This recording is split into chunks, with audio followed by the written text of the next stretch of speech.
Are we up and running? Good. All right. Roll. Roll tape.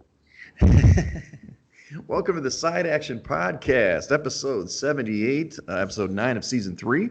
I'm Jim Weglars, aka Wegs. You can follow me on Twitter and Instagram at Wegspool.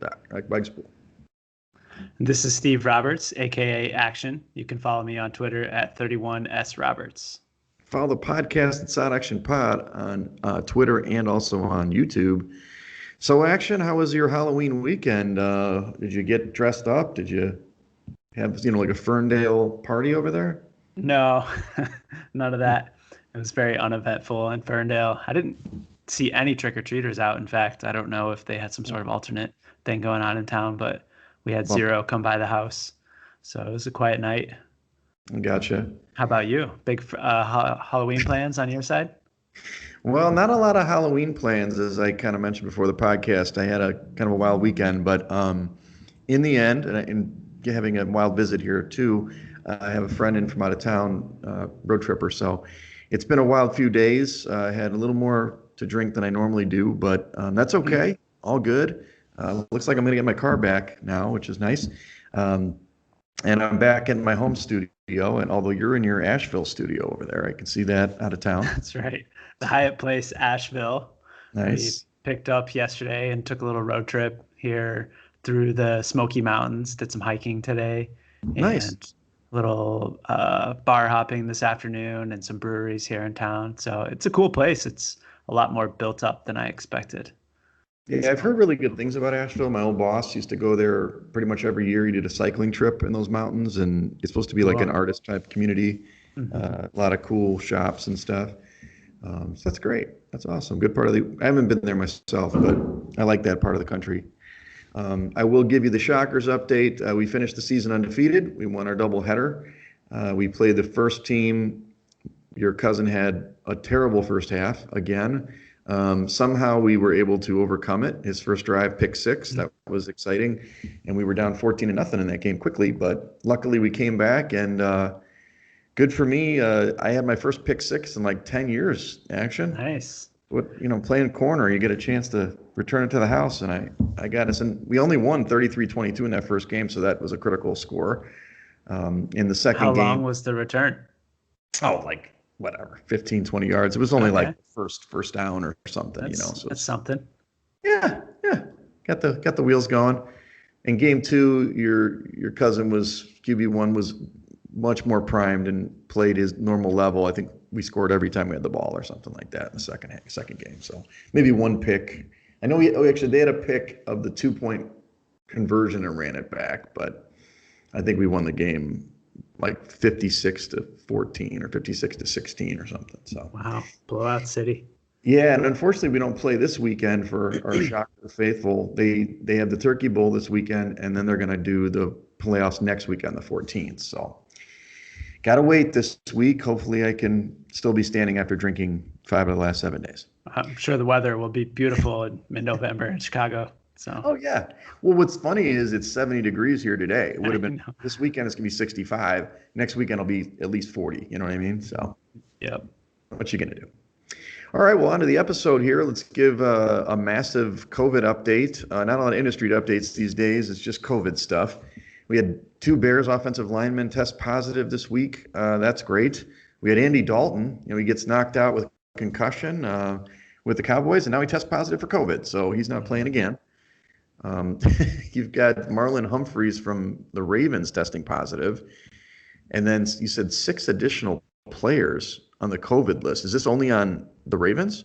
Yeah, just Ravens, and they're all defensive players, I think. I mean, it was just the tracing COVID list, so there's I got potential that they could be back if they get a couple of negative tests. But without a doubt, they're going to be missing practice all week, and I think it's going to impact not only the Ravens but a number of other teams. I heard today that the Bears had several players that are impacted by tracing as well. you. So Right. I think it's just become rampant, not only in the NFL, but all across the country, obviously. Right. I also read that I think there's four 49ers that aren't playing tonight as we're taping on Yep. Thursday because of COVID as well, and three are wide receivers, so I don't know who they're going to throw to. So I'm on the Packers tonight. Action. And two of the Packers running backs are not Right. playing. So, although I did see that Aaron Jones is active, so that'll be important for them. Yeah, it's been a crazy time. I mean, I don't know what it's like where you're at Nashville or in Chicago. They ended up shutting down the restaurants completely in the whole state. They kind of scaled back. The bars were not open, but they were, shortened hours. And now it's nobody in person anymore. FYI, there was some bootleg stuff going on last night. I didn't attend, but I know some other people did. So these bars are taking their chances, I think, because otherwise they're going to go out of business. So it's just a crazy. Prohibition round two. Yeah, I know. Well, I was going to open a speakeasy here. I got enough booze over here to run a little side gig here, a little side action. So Yeah, when you guys leave Asheville, come on by. I've got plenty of tequila and vodka and we'll be everything. there. Yeah, yeah, yeah. All right. Well, let's go over the recap for Week 8 in the NFL. By the numbers, we first got home teams can't win. I don't know what the deal is. 10 road winners this week. 10-4 road winners over home winners. It's the road guys are winning big, and it's typically the road dogs, right? Mhm. Also favorites. 4 favorites win. Dogs 10-4. I don't understand what's going on in this league action. We talked a little bit early in the season if this would impact home field advantage. I think we can say that it does, right? It seems Yeah, like anyway. definitely. I guess it doesn't matter where you play now. Yeah, without a doubt. I mean, you had some short road favorites and underdogs winning. The Colts at the Lions, the Raiders at the Browns come to mind. The Vikings with a road win at Green Bay, which Yep, was remarkable. it was And crazy. it was certainly a wild weekend throughout that carried through into Sunday evening. Right. And then the overs and unders were split. So it's kind of interesting. So we're kind of getting this trend. I don't know if it's a trend or whatever that, road teams have typically are winning a lot. Underdogs are dominating, on the season. And then, but the over and under split is pretty getting to normal, or at least it has been the last 3 or 4 weeks. Um, I don't know if you've taken advantage of that now, Action, but we've tried in the contest, but not 100%. Yeah, I haven't been able to nail down any totals here and there. I think that it's been subpar effort for me so far this year. So Right. try to stick to the size as much as I can. Yeah, especially with the underdogs. So let's go over some positives this week. I've got the Vikings running game. Dalvin Cook, maybe he makes a difference. He comes back and just crushes Green Bay. He personally accounted for 163 yards on the ground, and there's 63 in the air. That's 226 yards if you're counting at home. And how many touchdowns? 4 touchdowns in that game. Mhm. All 4 touchdowns for the Vikings, and they won 28-22 at Green Bay. We were kind of surprised at that result. But more importantly, I mean, I don't know if it's a mark on the Packers D or just that Dalvin Cook was a man possessed. Yeah, I'm remiss because I've been trying to fade the Packers defense, terrible defense all season long. And Right. for the one week that I don't bet against them, of course, the Vikings come through and win straight up. And this Packers defense is just terrible. 27th against the run, Wags, and 23rd against the pass for an average of 28th, according to DVOA. So definitely not a formidable foe. And I think it's going to be an interesting game tonight Hmm. with all of the Niners missing parts to see if they'll go onto the road. Remember last year they went to San Francisco and got torched twice. So They it'll be did. interesting to see what happens. Yeah, originally going into that game, I was all over the 49ers, and maybe I should be at the number. We could talk more about that Mhm. in a minute, even though it's taping live here. It's going to be when you guys listen tomorrow, it'll be over. But I mean, it started off as like 2.5, and now it's up to like 6.5, 7. So it may still be okay to be on the 49ers there. I don't know about outright winning, though. Yeah. The other positive I put down was your Colts. We were kind of on the opposite sides here in this game, but the Colts run defense is legit. They came, they've been really good all season. They did get Darius Leonard back, and it may have showed only 29 yards on the ground for that Lions run attack, who did really well the week before, and they were able to kill the Lions 41-21 in that game. Yeah, the Colts run defense and defense in general was impressive in that game. They really held the Lions attack down. And on the flip side, I was rather disappointed in Matthew Stafford's performance. That pick six was just a backbreaker. And I'm sure you probably recall I had money on the Lions. And as soon as that happened, I knew it was over. And you mentioned it as well. I think Darius Leonard is the key to that defense. They're now undefeated against the spread when he plays. Mm, So certainly a key moving forward and will be a very important piece going against the Ravens run game this week. okay, good to know. On the negative side, we have several negatives here, Action. Let's start it off with the Chargers, which you put down there. Man, they blow another 17-point lead. I mean, is this Anthony Lynn? Is this Justin Herbert? I mean, what is the problem with this team? It has to be coaching. I can't put anything else behind this. Justin Herbert was awesome. Again, Yeah. he's been quite the rookie sensation, 278 passing yards and 3 touchdowns. But they just got a little bit conservative in the second half and they sat back in some prevent defenses and Drew Lock and the Broncos took advantage. This one was a serious loss for the Chargers psyche. Yeah. And you saw already they traded away one of their best cornerbacks in the middle of the week. So it's a sign Yeah. that they know they're not going to be competing this season. Well, to me, I marked it's the third game that this has happened. They're a talented team. I don't see Anthony Lynn making it out of, whatever they call it, Black Monday. Is that what it is? The Mhm. Monday after the season. It's I'm sure he's a wonderful man and he's probably a good position coach or maybe he's even a good coordinator, but I just think he doesn't know how to command the in-game troops because we've seen this. They usually, when it was another close loss, because they came back from behind, they always lose these close games. But this is, I mean, the third game in a row, they just light it up and they're killing the team. All they got to do is basically pound the ball and get some three and out, or get off the field on defense. And this game's over, but can't do it. I wonder if the offensive coordinator, in the second half, just gets too conservative too. I'm not really sure. Yeah, I think that was part of it as well. Definitely. Another one I wrote down, Jared Goff. Oof. We actually were all over this in the contest. We picked the Dolphins. They should have picked the money line in this game personally, but my God, 4 first half turnovers for Goff on the road. He was not ready to play. They lose 28-17, but really it wasn't the Dolphins' offense per se. It was just they had No. so many great opportunities, and as you put down, the Rams dominated the box score, but you can't turn the ball over that much. Yeah, this was a really weird game because Goff clearly had his head up his ass. I think Yep, I texted you in the first half. It looks like we picked against the right Goff this week, and that's right. sure enough, 4 turnovers later and a punt return touchdown, and the Dolphins were up by 18 points at halftime. Mhm. And a couple of things I took away: 471 yards to the Rams. Obviously, is a little bit misleading because they were in catch-up mode throughout the Yeah. entire game. I was still impressed by that Dolphins pass rush. They got Hmm. some pretty good pressure on Goff, and as we've talked about before, that's the key to beating the Rams. Those turnovers were the resolution of that, and I was impressed with the Dolphins defense, regardless of the box score. Okay, we'll talk about them today. They're in play for me this week, at least I think. So the next one is the Titans defense. I mean, good God. Now I alluded to this last week that the Bengals are a covering machine, right? I mean, Joe Burrow Mhm. knows how to move this offense, 5 yards at a time. It's just a little dink and dunk offense. But more importantly, the Titans just didn't come out ready to play. Now we've also seen the Bengals jump on teams, not unlike the Chargers, and blow leads late. But this Titans defense is showing its warts. Yeah.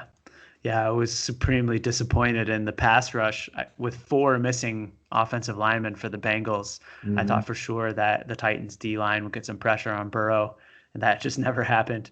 Uh, 249 yards and 2 touchdowns later. I don't think they even got a hand on Burrow during that game. Right. And the Titans defense is now dropped 31st ranked in pass rushing defense. So um, just not a very good performance by that unit at all. And I mean, I must say though, the trade for Desmond King may change things a little bit. He is certainly Sure. a lockdown corner and should help the defense.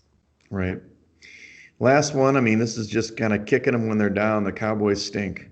This just in, the Cowboys stink. My future ticket for them winning the Super Bowl is in. This team sucks. Yeah. They lost 23-9. It looked like they were going to cover at this point, but your guy Ben DiNucci did not get it done for the boys. Man, that was just it made my eyes burn trying to watch that game. I admittedly had money on the Cowboys first quarter, first Mm, half, and full game. And Ben DiNucci burned me twice with those red zone turnovers. Well, the first one was in the red zone, and then the one in the third or fourth quarter we have to talk about where he fumbled midfield and the Eagles lineman was clearly down with the football and it mm, squirts out and kicks 20 yards behind him and the Eagles pick it up to run it back. And that was the covering touchdown. It yeah. was very traumatic. It lasted for more than one day. That's a bad beat for sure. But really, I mean, and it's, who the Eagles are going to win the division. I'm pretty sure we could say. Well, actually, I shouldn't say that. I wouldn't count out the Redskins. Washington could do it. That's Washington right. could Yeah. do it. That's Washington okay. football team. They're still the Redskins in my heart. But the thing is that Wentz played like crap in this game. He had a bunch of turnovers too. Maybe the Cowboys defense played a little bit better. I think they play a little better than they have in other weeks. But I mean, dude, like nobody wants to win this damn division. It's still crazy. It is. And we'll find out. Well, let's review the injuries for the week. Jimmy Garoppolo out again. George Kittle, this is obviously in tonight's action. Dalton, we mentioned for COVID. You've got Ronnie Stanley out for the season for the Ravens. That's a big news. Mm-hmm. Yeah, I think the most impactful on this list is definitely Ronnie Stanley. He's the protector of Lamar Jackson's blind side, and he's going to be a huge loss for that offensive line. Yeah, we didn't review that game, but that was an epic game between the Steelers and the Ravens. The Steelers did cover for us. It was a little bit of a nail biter, at least early in the game, because the Ravens came out strong. Steelers had a really good second half and won that game outright, and obviously got our cover for the contest. But I guess with Stanley going out, that probably made an impact late in that game for sure. Mm-hmm. I think I wanted to talk about that one too. I think it was a little misleading. We definitely got the cover, but the Ravens absolutely dominated that box score as well. 457 yards to 221, and they still ran for 265 yards despite losing. I think it was really the turnovers by Jackson that was the difference. Right. No, I know. I saw that. We obviously earmarked the Steelers defense against, especially the run defense against the Ravens. That didn't really hold up. But there were turnovers again. Turnovers are key to the game, and that's what happened with Lamar Jackson. You've already mentioned this Desmond King trade from Chargers to the Titans, but also Quan Alexander. That's kind of an interesting move to me because the 49ers aren't out of it. But they going from the Niners to the Saints, that should bolster the Saints defense, which has been struggling this year.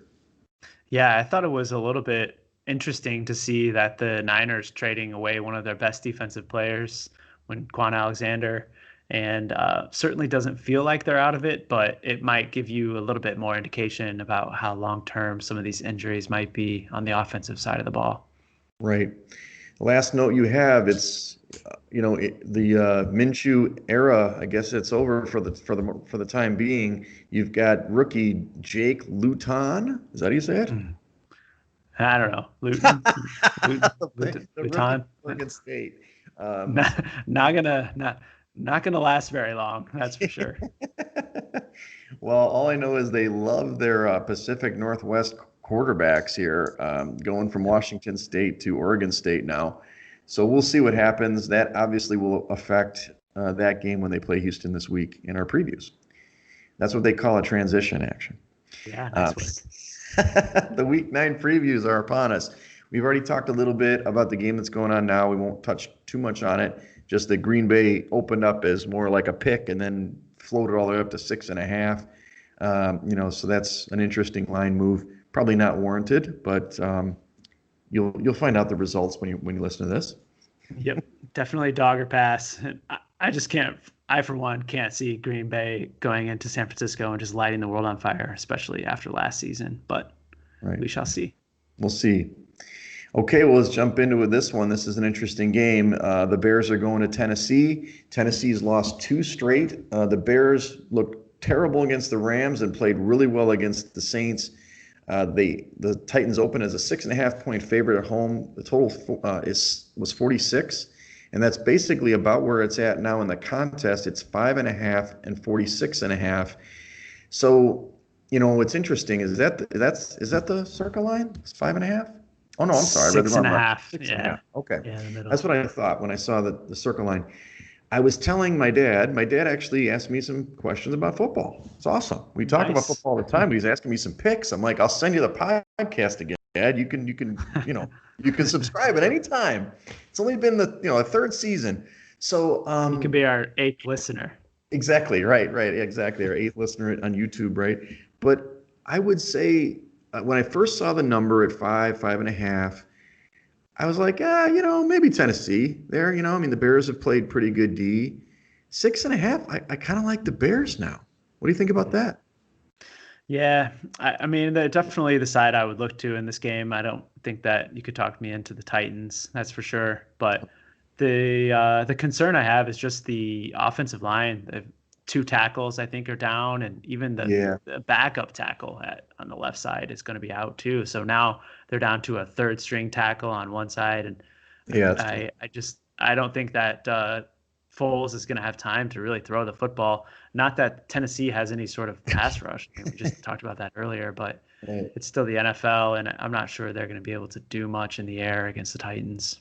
That's my one concern. And the Bears' run defense is pretty good, though, right? Yeah, definitely. I mean, I certainly think that they're going to have success locking down Derrick Henry, and we Mhm. know how good their pass defense is. Right. So I, I certainly think they'll be able to have some success against that Titans offense. It's the other side that gives me some concern about the Bears being able to score. Score, right. Okay. Good to know. All right. This is an interesting one with your homer pick. Are you off the Lions again? Because every week you tell me the Lions. Now, last week they failed you, but the Lions are going to Minnesota this time. Minnesota opened as a 2 point favorite at home, total being 56. It's all the way up to 4.5 in the Circa contest. 53 is roughly the total. Interesting situation action. According to the index, they'd be all over your Detroit Lions. But do you think that Minnesota has turned the corner after the bye to play a better? And we expected this team to be pretty good in the preseason. They sucked early. They got Dalvin Cook back. It's a 1 o'clock start at home. Mhm. This should be a Minnesota game, right? Yeah, I for one think that I should probably cool my jets on the Lions a little bit. You got to They Matt have just Patricia, like you got to get them on speed dial. Yeah, I don't know, man. They just were so disappointing last week. And I know in the NFL, you can't play a based off of 1 week performance, but, um, Matthew Stafford really disappointed me. And we didn't touch on this in the earlier segment. He's been placed on the COVID list for Oh, contact tracing. of So course. he may not even play this week. And I can't tell you, for one, who the backup is for the Detroit Lions. So Mm. I certainly think that Minnesota could be worth a look here. Um, the Detroit run defense is pedestrian, middle of the pack. Looks here, 16th ranked. So, but you mentioned that earlier. Dalvin Cook is a man possessed right now, and I don't think that we would want to get in front of him. Right. Agreed. Well, maybe it's a stay away. I mean, I definitely when the number first came out, 4.5, I thought it was kind of high, but they're flipping the switch. So I think they're going to have a good second half of the season.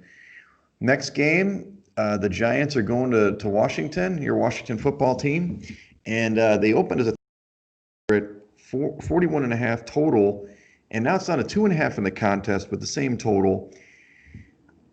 I mean, here's the thing. The Giants actually been playing decent defense. I know it's kind of weird to say that. They've been playing close games according to when I watch the television, especially against the Bucs, who were our pick.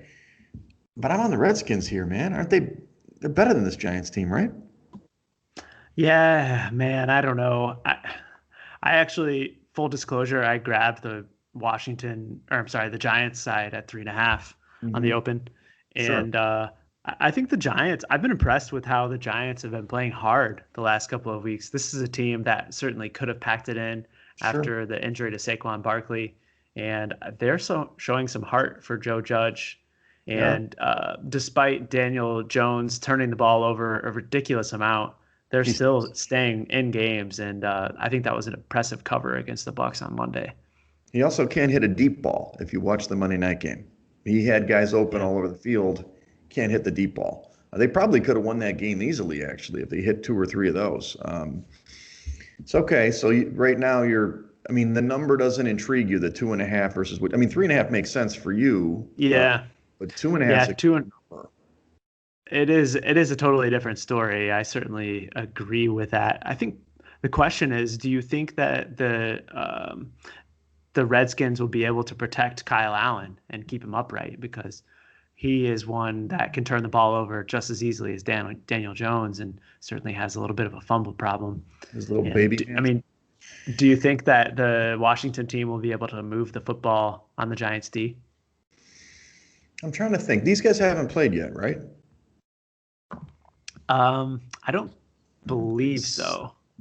this is live taping. It's good preparation, Wags. I should know that I don't answer. think they have. I don't think they have either, but yeah, I don't know. I don't know. I guess I'm higher on the Redskins than most right now. It seems like the switch to Kyle Allen has helped, at least in a couple of instances. And Rivera is not going to throw in the towel in his first season, and they have a chance at this division. So it's a huge game at home. I don't know. That's kind of a narrative approach. Actually, they did play week 6. That was the game where Rivera went for 2 at the end and missed, and they Uh, lost 20-19 at MetLife. right, right. Great idea. Great idea, Ronnie. So this is the Giants' lone victory on this season. That is correct. Yeah, Yes. gotcha. Okay. Well, I mean, we'll keep it in the mix, I guess, as a maybe. All right. Next one, Carolina and your Teddy Bridgewater narrative we'll talk about in a minute goes to Kansas City. Kansas City's a 10-point or opened as a 10-point favorite and a 49-point total. In the contest, it's 10.5, and it's a 53-point total, so that's ticked up. Obviously, Kansas City's awesome. We know that they covered again last week. Maybe they won't cover here. You gave me the narrative 2 weeks ago about Teddy Bridgewater, and he hasn't covered 2 weeks in a row now, so it's going Yep. against you. The number's decent, 10.5, at least for a team like Carolina. But I mean, the Chiefs are balling right now, and they're playing the level that we saw at the end of last year. I don't want to get in front of the Chiefs. Yeah. I agree with that. I certainly don't think that I want to take Carolina in this position. They have been very disappointing, and Teddy himself has been disappointing. Yep. If you recall, last week they were actually favored on that Thursday night tilt against Yes, Atlanta, they were. but failed to win the game. The only thing that scares me about playing the Chiefs is this is a team that really needs to be motivated. They're Yeah. kind of a flip the switch team, and we've played them in these spots twice already this season and lost with Hmm. big numbers. And the next week they play the Raiders again, which is that revenge Okay. spot We'll in look Las ahead. Vegas. And so I fear they may be looking ahead a little bit, plotting their revenge against the Raiders. And I'm not sure that they'll be motivated to cover this number. They certainly could. There's no doubt about it, but I'm not Right. sure it's a 55% plus spot. I got you. Good call. Good call. Well, let's talk about this one. Houston's is going to be going to Jacksonville. Houston is open up as a 4-point favorite on the road, 55.5-point total. It's gone up to 6.5 in the contest, probably with this change for away from Minshew mania. And it's a 50.5-point total, so it's dropped with this new quarterback at the helm. For good reason. Um, yeah, exactly. But Houston, they're no great team either. They stink too. I mean, these are two bad football teams. I do think Houston's a better team. 6.5 points on a road. Wow. I mean, I don't know. I don't know. It's kind of a stay away spot, I guess is what I'm saying. Yep. I think we should just pass this game straight up. I have no interest in playing it on either side. Okay. Didn't happen. Uh, let's go to the next one. Denver and Atlanta. Denver's open as a 4-point favorite at home, 47-point total. In the contest, it stayed there at four for Atlanta and a 50-point total. I'm on Atlanta in this spot. Action. I don't know why. I know that you probably hate me because we've taken Atlanta a couple times, and their defense lets up late, but they seem to be playing a little bit better. They played great at Carolina. And in the index, they're a much better team than Denver. Now, with that said, Drew Lock was out for several weeks. He Mhm. played great in the second half. They weren't good in the first half of that game. Second half, he played great. So maybe that's makes a case for Denver. What are your thoughts? Yeah, I think this is a tough number for the Atlanta Falcons to lay Yeah. at home against Denver. I think it's a little inflated, to be honest with you. Mhm. I'm not sure that Atlanta is 1.5, well, I guess 2 points better if you give them two for home field, I Sure. guess. But it's really the defense. I mean, they have been giving up loads and loads of yards prior to last week. Obviously, they shut down Teddy and Carolina a little bit, but um, they're giving up 6.6 yards per play on defense. And I think that the Denver Broncos team is an offense that's capable of taking advantage of that and keeping this game score for score. I do like the total going over a little bit, but I would probably lean to the Broncos personally. Okay. We're split on that one. I mean, I don't love the number. Four is a tough number, but Mhm. I don't know if I love this Broncos team. Okay, so now we've got Seattle and Buffalo. Seattle opened as a 1.5 point favorite, 55.5 point total. Now they're a 3 point favorite on the road, the same total. It's interesting, metrically, Seattle's bedeviling it. Seattle is the Dallas Cowboys of last year, aren't they? They are a Mhm. great offense and a terrible defense. And even though they won, they covered last week against San Francisco for us. Buffalo is kind of the same. Their defense isn't that good this year on the road, and I don't know. It's a tough spot for Seattle. I don't know. It is. What do you think? Well, first of all, talk about the schedule situation. It's a Yep. very tough spot. They played a division game against San Francisco last week following the loss to Arizona. And Hmm. now they have to travel all the way east against Buffalo. And then next week, they have another huge division game at the LA Rams. Hmm. So if there was ever a letdown spot sandwiched between two huge division games, this is it. And, we were on them last week. We got a nice Yep. cover with the Seahawks, but this defense is one that I'm certainly interested in fading. And I think that Buffalo is an offense that's capable of taking advantage of that. We have talked in and out about how Josh Allen had an MVP start to the season, He did. and this Buffalo offense can really throw it all over the field. So I like Buffalo in the underdog role here. Yeah, they switched over to Zach Moss, it looks like, in the Hmm. backfield. He's a pure runner. I mean, Singletary's a nice guy out of the backfield, but Moss got 2 touchdowns last week. He was pretty impressive.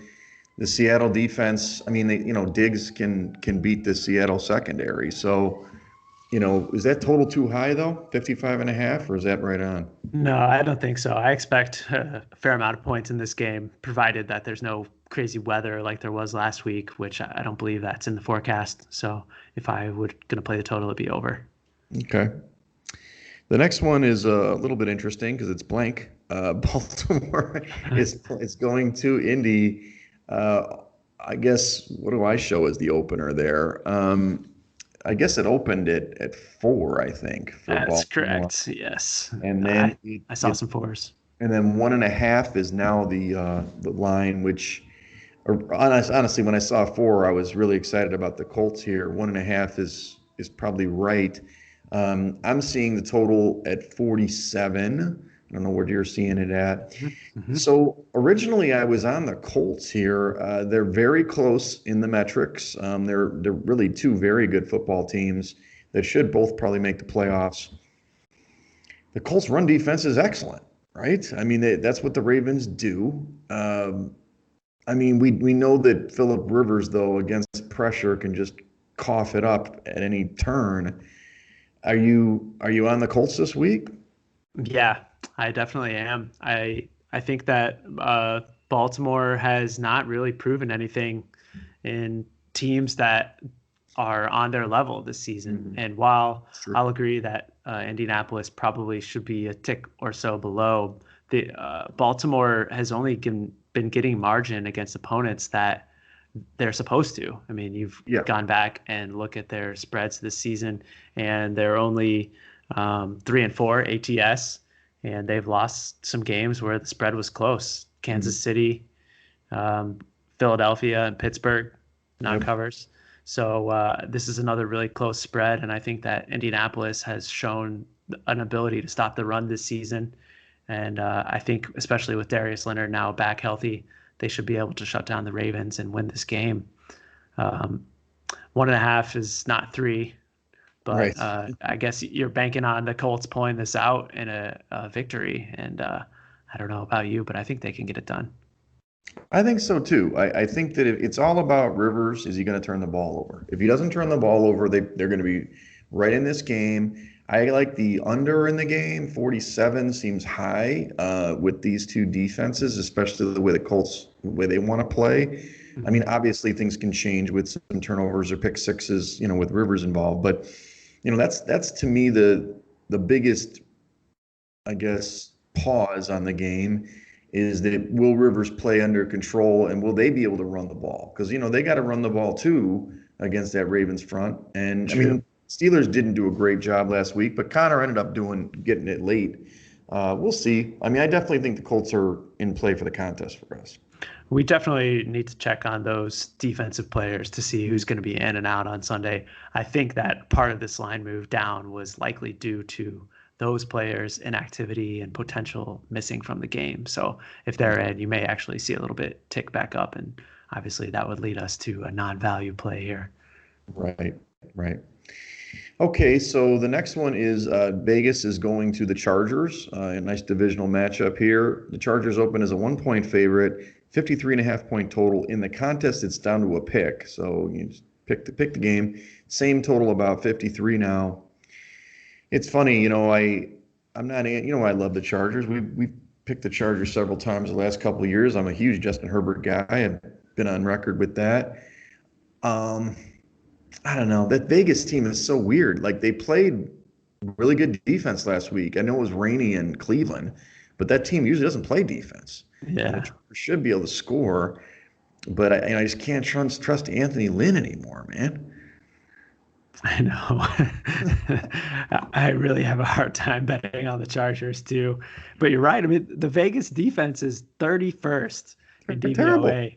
That game last week was just an aberration. I'm not Yeah. sure that I'm going to hold much stock in it. I think it was more weather related than anything else. Right. But man, I really think that the Chargers have to be the side in this game. Not Yeah. sure that I could play Vegas here. And Justin Herbert has been awesome lately. There's no Mhm. doubt about it. He should be the favorite for Rookie of the Year. No question. And it's just Anthony Lynn, and I don't know if I want to go to war with him, especially against Gruden, who would probably destroy him in any sort of game of chess football. So Right, exactly. Okay, we'll stay away. We'll stay away spot. I do like the over in that game quite a Yeah. bit. I think that the Chargers have shown a propensity to throw the ball way more than they ever have before, and they've shown trust in Herbert to sling it. So Mm-hmm. total Absolutely. over. Okay, so the next one, Pittsburgh against Dallas. Pittsburgh is undefeated. They're playing incredibly. Open as a 13.5 point favorite. Total all the way down at 41.5, the opener, and it stayed there. This is exactly where it opened on both accounts. 13.5 in the contest, 41.5 point total. It's an interesting spot action. I'm not going to probably take an NFC East team or Dallas, but this is the one. I think 13.5 is too many points for this game. I know it sounds weird, but Dallas's defense is playing this much better, and the Steelers, they could win this game, 13-3 or 17-7. You know what I mean? They don't have to score. So what do you think? Yeah, this is I don't know if I would call it a home run, but you would never see me trying to lay these points with Pittsburgh on the road, Right. regardless of the quarterback. I think they've already announced that Ben DiNucci is not going to make it to week 2 of his career. So Right. he's getting the boot, and it's going to be, now I can't think of his name. Um, Garrett Gilbert, I think, is one of the options. There's 2 options that I've been hearing all week. Garrett Gilbert is one of them, but it doesn't matter who the Cowboys quarterback is. Right. This is a play against Mike Tomlin and the Steelers. Historically, you've seen them go on the road and just fail in these spots. They never cover as big favorites, and especially on the road. So Right. I think you're going to catch the Steelers sleeping in this one, and I would only play the Cowboys. Would you do it in the contest? I would. Yeah. Okay. This guy lives dangerously. I love this guy. I'm not sure that it's going to be in the top five, but if we come Saturday morning, we need a pick. I would not hesitate to put in the Cowboys. Okay. Good to know. Good to know. Okay, how about this one? Miami, our Dolphins going to the Cardinals. A couple of darlings for the side action this year. The Cardinals open up as a 6-point favorite at home, 46.5 point total. In the contest, it's 4.5, and it's up to a 48 point total, which kind of makes sense. You've already mentioned that you like the Miami defense. We know where Kyler Murray's been all year, playing very well and really covering numbers. I would play the Miami in this spot. I like them metrically. They're actually better statistically than the Cardinals, even though the Cardinals are kind of sexy with Murray, and their defense isn't half bad. But they're coming off the bye. I don't know if that makes a difference. Yeah, a little bit. Definitely give a slight edge to the Cardinals in the spot, of course. Mm. Coming off the bye and Miami traveling to the West Coast to play in this game. Um, you know, we talked about it. Tua was simply not good last week. He He didn't do threw anything. for like 93 yards. And I think a big part of that was just because he didn't need to. They had a big lead throughout the game, and they obviously didn't let him stretch it out a little bit or at all. But, I am hesitant because of the way Tua played last week. Hmm. And this Arizona defense is not bad. Middle of the road. I think they're, well, actually 10th ranked according to DVOA, 11th against the pass and 16 against the rush. But this Miami pass defense is third ranked. Like, they're really getting some pressure on the quarterback. Right. And while Kyler Murray is certainly one of a kind where pressure may not necessarily um, get home as often with his legs, I think that this is quite an inflated number, even after the move from 6 down to 4.5, and it certainly would lean to the Dolphins. Yeah. Gotcha. Okay. I like it. I like it. How about the next one? The Saints are going to Tampa Bay. Tampa Bay is coming off the Monday night barely win against the Giants. Tampa's a 4.5 point favorite on the opener at home. 56 point total. It's 4 in the contest. 51.5 point total. So that dipped down. It's funny. Like when I watched the game, I didn't think Tampa played very good. I just knew they were going to. I knew they were going to win. I was sad they weren't going to cover unless Mike. I was hoping for a Daniel Jones pick six at the end of the game. I know, right? I Yeah. was hoping for that. But Unfortunately, he came down and scored to bust teasers and the total and no, the second half total. And no, I it's lost a the long total story. too. I know Zach or Rainmaker, as you know, a little shout out for Rainmaker. He had them as a teaser leg. It felt pretty good at 6.5 or whatever it was, Yeah. and he'd lost out there. But Tampa. I mean, they are the quote unquote the best team in the NFC. I guess that's what they're saying. New Who's Orleans, they? Who's at the football? well, like Uh, that's what they're saying on ESPN when they're showing them okay. on Monday Night Football. They are the best in the Wegs Index from the NFC teams, um, and they should get some vengeance from the first game in New Orleans. But this is kind of a last stand for New Orleans to win the division, right? I mean, if they don't win this game, it's not that they can't win the division. It's just going to be a lot tougher, isn't it? Yeah, yeah. This is a huge game for the Saints. And after watching this offense again on Sunday, just consistently bogged down in the red zone Yeah. and not be able to score touchdowns, I had money on New Orleans, and that was a bad loss against the spread in Yep. Chicago because they had every right to cover that game and they Of could course. just not put the ball in the damn end zone. I I think that the Saints offense has some serious concerns, and even if Michael Thomas comes back to play, I'm not sure that's really going to help them much because defenses are just going to key in on him. And Right. certainly you would expect that Sanders is going to be back this week, although I haven't seen any status updates on him either. Um, but this Bucks defense is one of the best in the league, and I think that they're going to be able to hold down the Saints offensively. And I would certainly only look to Tampa in this game. They're Right. getting Antonio Brown on the field this week, and I think Yeah. that's going to be a huge difference too. How do you feel about Antonio Brown inclusion? Well, he's a better person. That's what he Yeah. says. He's a better Uh, person now. he's on his meds. I mean, sure he is. He's getting paid more money now again. I still think he's a nut job. I mean, look, that offense is incredible, and especially with Godwin out. I'm assuming Godwin's out again with his finger. Actually, he's supposed to play. He was limited in practice today, Thursday, and I think I read that Arians said he'll play between 10 and 30 plays, which is Okay. a wide margin. But Right, right. I mean, if you look at that, I mean, God, when they have those three guys in the field with even Gronk, you've got Evans and you've got Godwin, you've got Antonio Brown, who probably hasn't lost anything, um, and Gronk in the middle. I mean, that's a formidable passing game, dude. Um, so no, I mean, I like the Tampa side. I'm just a little bit reticent because it's one of these things like New Orleans got to win this game. They really yeah, do, I think. And if they want to win the division, they can obviously make the playoffs without winning the division. But it's just who's going to take this division? They're going to let Tom Brady come down and take our division. And they're also exchanging the touchdown record each game as they're showing on these graphics and stuff. So yeah, it's going to true. be an awesome game. It's really a nice scheduling spot for the NFL. So, but no, I think Tampa's probably the way to go there. Yeah, Put it as a maybe, a yeah. solid maybe. I mentioned it earlier, but I pulled it up here. The New Orleans red zone touchdown percentage is 62%. And when you look on the other side, Tampa Bay is scoring touchdowns at 77%. And the New Orleans defense is giving up 83% touchdowns in the red zone. Mm. So I think that is going to be the story in this one. You're going to see the Bucs come down and punch it in the end zone. And on the flip side, you're going to see Lutz kicking field goals. Is there anything to like? This is obviously an anecdotal situation. The Bucks have been on prime time twice and have not covered in either game so far. I don't know if Mm. that matters to you. I was thinking about that going to the Monday night game. I was like, yeah, the last time I saw these guys in prime time, the Bears beat them.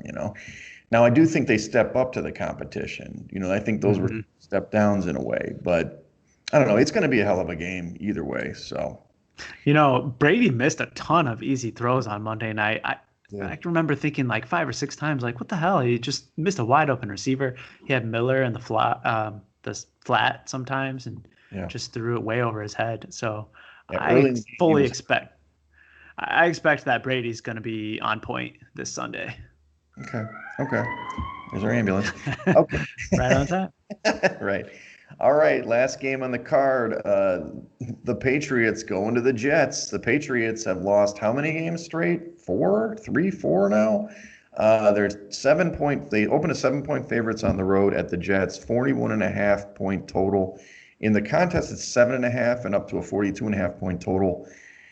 Man, I mean, God, I can't back the Patriots. I mean, as bad as the Jets are, this team's terrible. The Jets stink, but this is their Super Bowl, man. They can beat New England. New England's on the way. They're on the mat, baby. I mean, Cam Newton, obviously, who he was bad again last week. I mean, they almost came back. They Mhm. almost came back. Obviously, they played decent in the second half, but Yeah, if I it don't wasn't for trust his fumble, if it wasn't for that fumble, he was going to tie the game, or the Pats were going to tie the game there. them. I know. So, are you saying you're in on the Jets? You've been trying to get me to do it for weeks. How many times have the Jets covered this year? Once? uh, I think you may be right. I can pull it up here and peep. I mean, 7.5 points. Here's the other really interesting thing that I've heard from more than one person this week Mhm. is that the New England's playoff chances may be shot here. Yeah.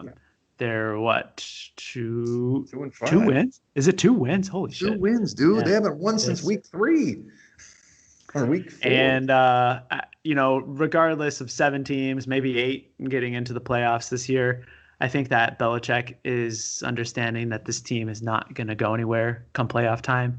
Right. And what better way than to drop a game to the Jets Hmm. so that Adam Gase keeps his job, A, and B, it gives a chance for the Jets to get out of that first pick and avoid having Trevor Lawrence in the division and having to face off against him for the next decade plus.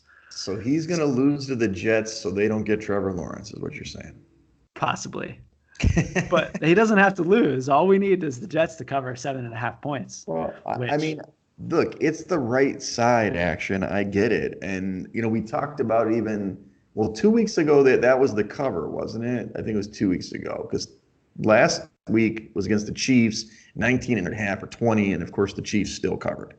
But the week before, if I'm not mistaken, that's the Buffalo game when they were up in the first half. I kind of see like a same scenario. Hey, we're the Jets. We can win. We can beat. I mean, they played decent in the first half against Buffalo. they did. Yeah. And it's not like Cam's not turning the ball over, and that's the problem with Josh Allen, my MVP for next year now. It's just I think the number is favorable to the Jets. I don't know if you're going to get me to take it in the contest. That's all. Yeah. It is a super low total. I think 41, right? I see 42.5. I see 42. Okay. where am I at? Yeah, I see 42. Yeah. Low total, big number, and you're right. That one cover against the Bills gives them 1-7 ATS on the season. So all in. they got that going for them. They do. All right. Well, let's review our options here. So, getting into the circa picks, we went 3-2 last week, better than we've been doing, a little bit better. Through 8 weeks, we're 22-18, 55%. That's winning at the casino. It's not winning in the contest. But we're 841st right now, which isn't terrible. And then the second quarter was rough though, 14.99. That was not good. So we're starting a new quarter. Let's hit the ground running. We've got 2 quarters to try to make some cash. I think we have a chance. It looks like when we review, we want to stay from the Chiefs, even though I put that in there probably. We like Miami with the 4.5. We like the Colts getting the 1.5 at home. We can't take San Francisco. That's going. Washington, you're not on board with me on that one, so I can't put that down. And we split on Denver, but we're both on Buffalo at home plus the 3 points. So we've got some dogs on the card. We'll have to get some favorites on here at some point, hopefully. Maybe not. I mean, it's the dogs have been barking. Dogs. It's a dog 2020. Although we'll see. That may come back around, but I wouldn't hate having $500 on the card. We'll see. What would you say? Who would be the better pick for you in the dog category? Dallas 13.5 or the Jets 7.5? Both home teams. I would say Dallas. Okay, gotcha. We did talk about what's your answer? Tampa being what's that? I think Dallas is Okay. the better. Yeah, Okay. but I mean, we talked. The number's pretty good. 7.5 for the Jets at home. Monday Night Football. Let's play some ball, right? Cam Newton's not playing good. Belichick's playing games like he's playing 3-dimensional chess or something. I guess one of the favorites we discussed was Tampa, so that's a potential. And then off the top of the card, we didn't really hit a lot of favorites. Maybe Minnesota, I guess. I don't know. All right. Well, we've got some options here. We've got some options. I didn't see Houston. Oh, I forgot. I see you slipped that on there for me there. Actually, I missed it. I put it in there, but it was probably a little bit of a brash decision. I think it's better that we pass that one, like we discussed. Yeah, we have to burn that. It didn't exist. So burn after reading. So. All right. Well, I mean, we've got some options. We'll definitely check it out. We got to check the COVID news. We'll touch base again on Saturday. We'll figure it out. I'm excited. I don't have a game this weekend, so you can call me anytime you want, buddy. I'll hopefully not be, doing something crazy, which maybe I will be, partying somewhere and, some speakeasy somewhere. The Weglar speakeasy is open. Just for our listeners, though, you have to tell that the code word is side action. Code word side action. Well, we're heading off to Pinehurst in the morning, so maybe a little bit of golf Saturday, but regardless, we'll find some time to chat and finalize these picks. Cool. Have you played golf this year? It's been a while. Over in July, I think I got a round in, but good. It'll be a little rusty. Is Melissa going to play? Yeah, but she might hit a few. She might putt a little, ride along. That's awesome. Right along. So. All right. Well, thanks for listening and thanks for subscribing. Dad, please subscribe. Okay. If you listen to this thing. Come on, Dad. Come on, Mark Roberts does it every friggin' week, dude. He's the first guy. He's the first download. Uh, but no, follow us at Side Action Pod on Twitter and also on YouTube. Follow me at Wegspool on Instagram and Twitter. Follow me on Twitter at 31S Roberts. All right, everybody. Good luck with this week. Later. Right. Cool. Hang on. I gotta do something different.